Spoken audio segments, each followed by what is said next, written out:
Recording has been started. Okay.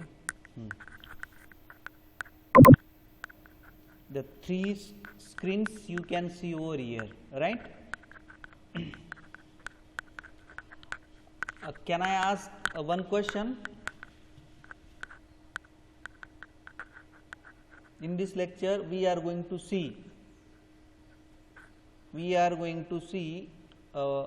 pass to information. What exactly the pass to process is in assembly level programming, that we are going to see, right? Can I ask one question?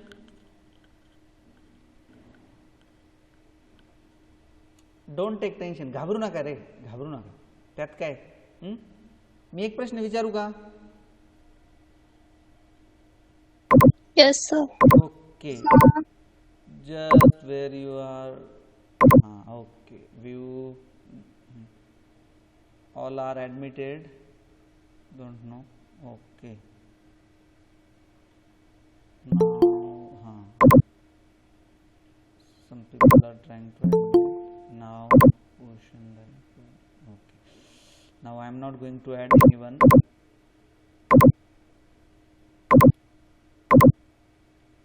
Okay.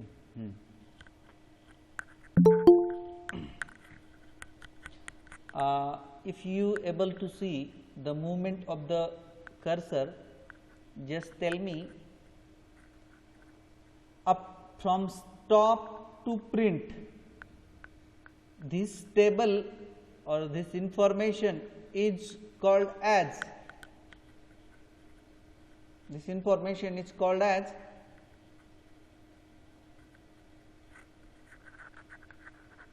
Do you know that? Imperative statement. Oh, it's imperative statement.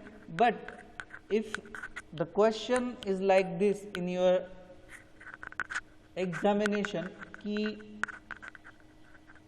write down a machine code table, machine of code table, that is MOT, machine of code table. Then you have to write the mnemonics class and the machine code of the mnemonics available in your source program of assembly language. समजतंय? जर तुम्हाला exam मध्ये असं विचारलं की दिलेला हा जो प्रोग्राम आहे, समजा हा प्रोग्राम बरोबर, किंवा आता इथे इकडे पण दिसतो एक प्रोग्राम, असा प्रोग्राम दिला असेल आणि तुम्हाला त्यांनी विचारलं की याचा मशीन ऑफ कोड टेबल काढा, तर तुम्ही काय करणार? तर तुम्ही या पद्धतीने त्याची अरेंजमेंट करणार आणि त्याचे जे निमोनिक्स आहे की ज्यांचा क्लास इम्पेरेटिव्ह आहे, इम्पेरेटिव्ह स्टेटमेंट, फक्त तेच घेणार आणि त्यांचा मशीन कोड लिहिणार. ठीक आहे? अरे इतकं तुम्हाला थोडंसं पाठ करावं लागेल की सबसाठी मशीन कोड काय आहे वगैरे वगैरे. बेसिक आहे सर्व. समजण्यासाठी ध्यानात घ्या. From stop to print. And I am telling about this example. कदाचित काही इन्स्ट्रक्शन याच्यापेक्षा वेगळा असेल तर तुम्हाला तो अभ्यास करावा लागेल वेगळा, की इन्स्ट्रक्शनचा क्लास इम्पेरेटिव्ह स्टेटमेंट आहे. बरं, समजताय काय? समजा मी विचारलं तुम्हाला मॉट, MOT मॉट, याचा मॉट पाहिजे मला, म्हणजे काय? Machine of code table. तर तुम्ही त्याच्यामध्ये काय घ्याल रे? सांगा. मी सांगितलंय आता, पटकन एक जण सांगा, आपण पुढे जाऊ, परत वेळ नाही. मग काय घ्याल ना, मला सांगा ना. Mnemonic class and machine code. पण क्लास कोणता क्लास असलेले निमोनिक्स घ्याल? Imperative statement. बरोबर, एकदम राईट. म्हणजे मॉट साठी तुमच्या ध्यानात आलं का? मॉट टेबल साठी. ठीक आहे. आता तुम्हाला विचारलं की त्याचा पॉट काढायचा आहे. पॉट टेबल म्हणजे सुडो ऑपकोड टेबल. काय? Pseudo opcode table. तर जेवढे ऍडव्हान्स डिरेक्टिव्ह आहेत किंवा असेंब्ली डिरेक्टिव्ह म्हणू आपण ज्याला, ज्याचा क्लास ईडी आहे, ईडी, हे सर्व कशामध्ये येतील? कशामध्ये येतील? सांगत राहा. चला पटापट बोला, पटकन. कशामध्ये? Sudo. सुडो. आता सुडोचं स्पेलिंग कसं आहे रे? त्याच्यामध्ये पी कसा आहे? Silent. सायलेंट. परंतु तो पी वरून पॉट टेबल, हा POT POT पॉट, मग तो पॉट टेबल असेल. आणि तुम्हाला सोर्स प्रोग्राम असा दिलेला असेल बरं का, असा कर्सरची मुवमेंट बघा असा दिलेला असेल. त्याच्यातून तुम्हाला त्यातले जे निमोनिक्स की ज्यांचा क्लास असेंब्ली डिरेक्टिव्ह किंवा ॲडव्हान्स डिरेक्टिव्ह असा आहे ते कशामध्ये येतील, पॉट टेबलमध्ये येतील. त्याच्यानंतर तुमच्याकडे समजा हे DS आणि हे DC असेल तर हे कोणते स्टेटमेंट आहे रे, डिक्लेरेटिव्ह आहेत ना, हे डिक्लेरेटिव्ह स्टेटमेंट आहे ना. मग तुम्हाला जर विचारलं की डिक्लेरेटिव्ह स्टेटमेंटचा टेबल काढा, त्याला काय म्हणणार रे, पटकन बोला. जसं मॉट असेल, पॉट असेल तसं याला काय म्हणणार, काय म्हटलेलं असेल त्यांनी एक्झाम मध्ये कदाचित, बोला पटकन, फास्ट, कुणी पण सांगा. आता हे डिक्लेरेटिव्ह आहेत ना, बरोबर, हे आणि हे, बरोबर. हां, यांना काय म्हणणार, यांचा टेबल कोणता असेल,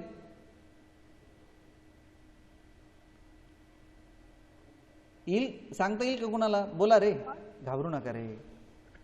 Dot, sir. हां बरोबर, डॉट. आपलं समजण्यासाठी चाललंय, तुम्ही कशासाठी जॉईन झालेत. हां, हे थोडेच आपल्याला काही तुमची हजेरी भरेल आणि मग तुमच्या नावावर पैसे जमा होतील असं काही प्रधानमंत्री योजना स्कीम आहे की नाही ना. हां बरोबर, डॉट, काही अडचण नाही, डॉट डॉट. त्याच्यानंतर म्हणजे मॉट, पॉट, डॉट. आता अजून एक टेबल इथे दिसतोय तुम्हाला ह्या एक्झाम्पलमध्ये, इथे एक आणि इथे एक, इथे एक आणि इथे एक आणि इथे एक दिसतोय, बरोबर, जो व्हर्टिकल आहे आणि ज्याच्यामध्ये एकच कॉलम आहे. हे कोणते आहेत, ST for, ST for, ST सांगा, सांगा, कुणीही सांगा. ST फॉर, नाही ध्यानात नाही का, मला सांगा, ध्यानात नाही राहिलं का, बरं ठीक आहे. Symbolic table. नाही, हा सिम्बॉलिक बरोबर आहे, पण सिम्बॉल टेबल म्हणू त्याला आपण, काय म्हणूया, सिम्बॉल टेबल, बरोबर. त्याच्यानंतर हा आहे लिटरल टेबल, हा कोणता आहे, लिटरल टेबल, आणि हा आहे पूल टेबल, बरोबर. हां, आपण हे सर्व बघितलं, बरोबर. म्हणजे आपल्याला हे 6 टेबल ड्रॉ करता येतील का, हे 6 टेबल आपल्याला तयार करता येतील का, जर असं दिलेलं असेल तर आपण प्रयत्न करणार, बरोबर आहे की नाही. त्याच्यासाठी आपल्याला हे जे निमोनिक्स आहेत ना यांचे क्लास पण माहीत पाहिजे. आता सिम्बॉल टेबलमध्ये बघा, जे ह्या बाजूचे लेबल्स आहेत ना, लेबल्स तेच फक्त आलेत बरं का, बघा लेबल्स आलेत. आणि लिटरल टेबलमध्ये बघा जे कॉन्स्टंट्स आहेत, बरोबर आहे की नाही, जे कॉन्स्टंट्स आहेत तेच आलेत बघा, 5 आणि 2. आणि पूलमध्ये बघा, पूलमध्ये इनिशियली त्याचा इंडेक्स 0 असतो. इनिशियली काय घ्यायचा, 0 घ्यायचा बरं का, कधीही केव्हाही कुठेही पूल टेबल काढते वेळेस 0 घ्यायचा म्हणजे घ्यायचाच. त्याच्यानंतर ही जी नेक्स्ट व्हॅल्यू आहे, नेक्स्ट व्हॅल्यू, ही नेक्स्ट व्हॅल्यू काय घ्यायची, ह्या 0 नंतर जितके, परत एकदा रिपीट करतोय, काल जर थोडी मिस्टेक झाली असेल तर ध्यानात घ्या, जर काल परवा जेव्हा आपलं लेक्चर झालं तेव्हा याच्यानंतर पूल टेबलमध्ये ह्या लिटरल टेबलमध्ये जे लिटरल आहेत ते जर लागोलाग आले असतील, पाठोपाठ आले असतील, राईट, तर ते काउंट करायचे किती आलेत, किती आलेत. इथे 205 ला 1 आला आणि 206 ला लगेच सेकंड पण येऊन गेला, बरोबर आहे की नाही. मग किती आलेत, 2 आले, 1 आणि 2. इथे 2 लिहायचा, काय लिहायचा, 2 लिहायचा. पूल टेबलचा ध्यानात येत आहे का, पूल टेबल कसा घ्यायचा, सांगा मला, ध्यानात येत आहे का, मला नाही तर विचारा प्रश्न, काही अडचण नाही. येत आहे का ध्यानात, कुणी पण सांगा, येत आहे का ध्यानात. Yes, sir. हो नक्की, व्हेरी गुड. आता हे सर्व इन्फॉर्मेशन आपल्याला कशाच्या आधारे मिळाली बरं, काय केलं आपण तेव्हा मिळाली, पास 1 ना, पास 1 केला तेव्हा मिळाली ना, तेव्हा मिळते आहे ना, तेव्हा आपण शोधतोय ना इन्फॉर्मेशन पास 1 साठी, बरोबर ना. आणि पास 1 काय आहे बरं, पास 1 ही एक अशी प्रोसेस आहे की जी ज्यावेळेस आपल्याला प्रोग्राम, आपला मशीन कोड आपल्याला घ्यायचा असतो, असेंब्ली प्रोग्रामचा मशीन कोडमध्ये कन्व्हर्ट करायचा असतो, दरम्यान सोर्स कोड आणि मशीन कोडच्या दरम्यान असेंब्ली प्रोग्रॅमिंगमध्ये ही पास 1 नावाची एक फेज येते.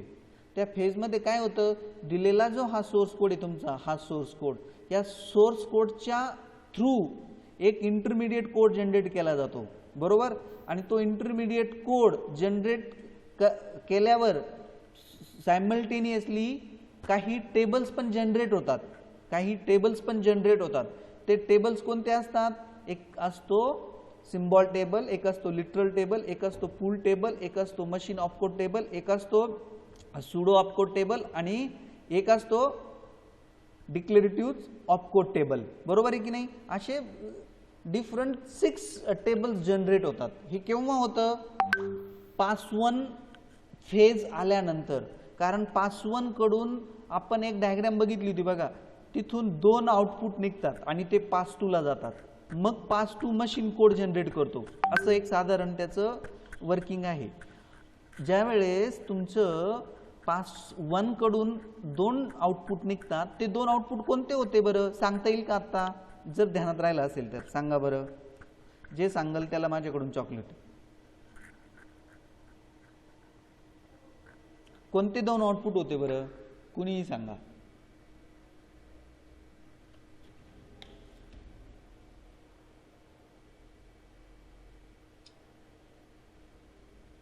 सांगा.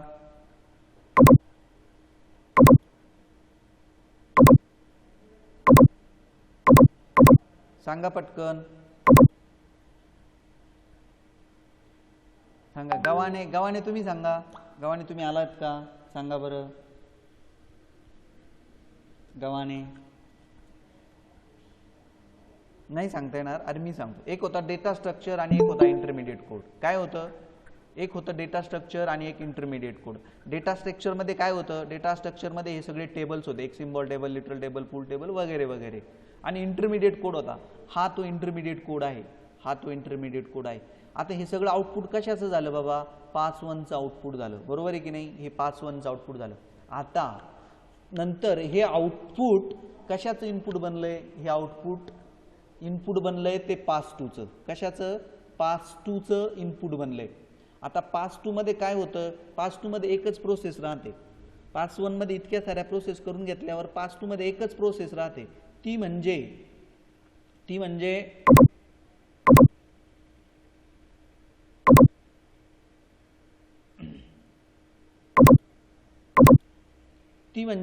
ही दिसते ना तुम्हाला, कलर चेंज करतो मी, कलर ओके. ही जी प्रोसेस दिसते ना आपल्याला एवढी बघा, एवढी. Is this visible to you what I am doing, is this visible. Yes, sir. हा ओके. ही जी प्रोसेस आहे, हे काय दिसतं रे तुम्हाला, नंबर्स दिसतात ना रे, सर्व ठिकाणी नंबर्स दिसतात ना, बरोबर आहे ना. हा आता इथे बघा, हे इंटरमिडिएट कोड होता, हा काय होता, इंटरमिडिएट कोड. हा काय होता, इंटरमिडिएट कोड होता. हा इंटरमिडिएट कोड होता एवढा सगळा, बरोबर आहे की नाही. आता हा इंटरमिडिएट कोड मध्ये काही तुमचे वर्ड्स पण होते ना, इथे दिसते आपल्याला बघा, एडी, इथे सी, IS.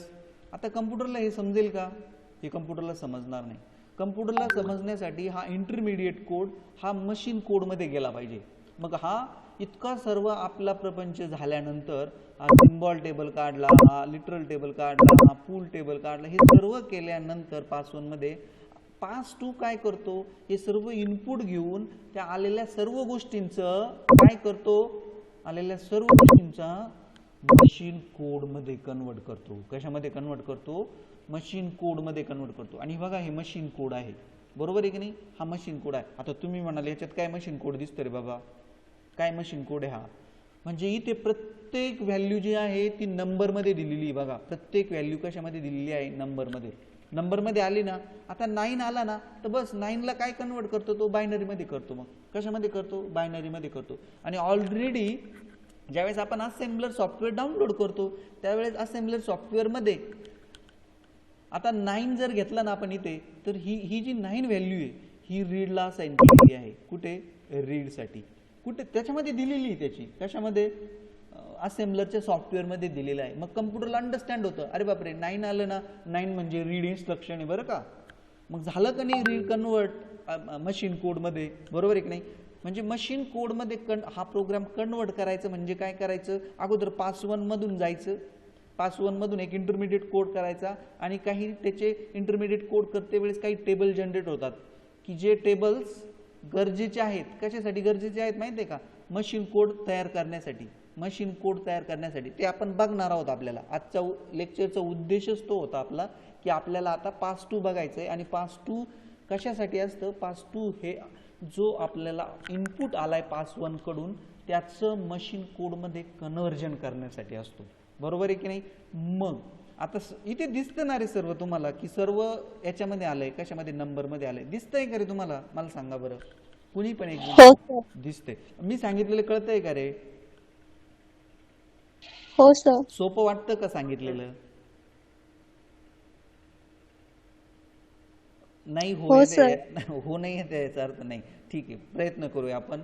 तुम्ही पण प्रयत्न करा समजून घेण्याचा, मी पण समजून सांगण्याचा प्रयत्न करतो. हां हां ठीक आहे, काही अडचण नाही. आता सर्व मशीनमध्ये आले. आता ही ही ही जे सर्व दिसतं ना रे इथं सगळं, हा सगळा पास 2 चा खेळ आहे. हा सगळा पास 2 चा खेळ. पण आता हे कसं आलं ते ध्यानात घेऊया. आता बारकाईनं थोडंसं ध्यान द्या. प्रोग्राम, सोर्स प्रोग्राम तुमचा हा आहे बरं का. समजा हा प्रोग्राम आहे, सोर्स प्रोग्राम तुम्ही टाईप केला आहे असेंब्लीमध्ये, टाक टाक टाक टाक टाक टाक, बरोबर आहे की नाही. मग पास 1 झाला, पास 1नी काही गोष्टी केल्या, त्या इनपुट म्हणून आता पास 2 कडे गेल्यात. आता पास 2 काय करतो बघूया. पास 2 मध्ये सगळ्यात अगोदर जे स्टार्ट आहे ना, स्टार्ट काय रे बाबा, हे कोणतं डिरेक्टिव्ह आहे, येईल का सांगता. इम्पेरेटिव्ह. हा, आता जे इम्पेरेटिव्ह डिरेक्टिव्ह, इम्पेरेटिव्ह स्टेटमेंट्स आहेत ना, बरोबर आहे ना, त्यांना काहीच करायचं नाही, त्यांच्या समोर डॅश द्यायचा. काय द्यायचा, डॅश. म्हणजे ह्या लाईनसाठी काहीच कन्वर्ट करायचं नाही, ह्या लाईनसाठी काहीच कन्वर्ट करायचं नाही. त्याचबरोबर इथे बघा, हे कोणते स्टेटमेंट आहेत रे, हे एक जण कोणीतरी बोलत राहा, बाकीचे समजत राहतील, बरोबर, काहीच अडचण नाही. बीएस आणि डीसी समजा, हे कोणते आहेत बाबा, डिक्लेरेटिव्ह स्टेटमेंट आहेत ना. हे बघ इथे, त्याच्यासाठी मी इथे ओपन करून ठेवले. हां बरोबर आहे ना, हे डॉट मध्ये आहे, बरोबर. मग याच्यासाठी सुद्धा काहीच करायचं नाही, याच्यासाठी सुद्धा डॅश द्यायचा. काय करायचा, डॅश करायचा. त्याच्यासाठी काहीच कन्व्हर्जन करायचं नाही. पास 2 मध्ये बोलतो बरं का. म्हणजे ही लाईन संपली तुमची आणि ह्या 2 लाईन पण संपल्या. आता अजून एक सांगा, जर मला सांगा तिथे जर तुमचं हे असेल, काय असेल, एंड असेल, तर एंड साठी काय करायचं रे बाबा, एंड साठी काय करावं लागेल सांगा बरं, ध्यान द्या. कुणी पण एक सांगा, एंड साठी असा कोड करावा लागेल की डॅश द्यावा लागेल, सांगा सांगा ना. डॅश. डॅश द्यावा लागेल, बरोबर. कारण एंड सुद्धा काय आहे रे, ऍडव्हान्स.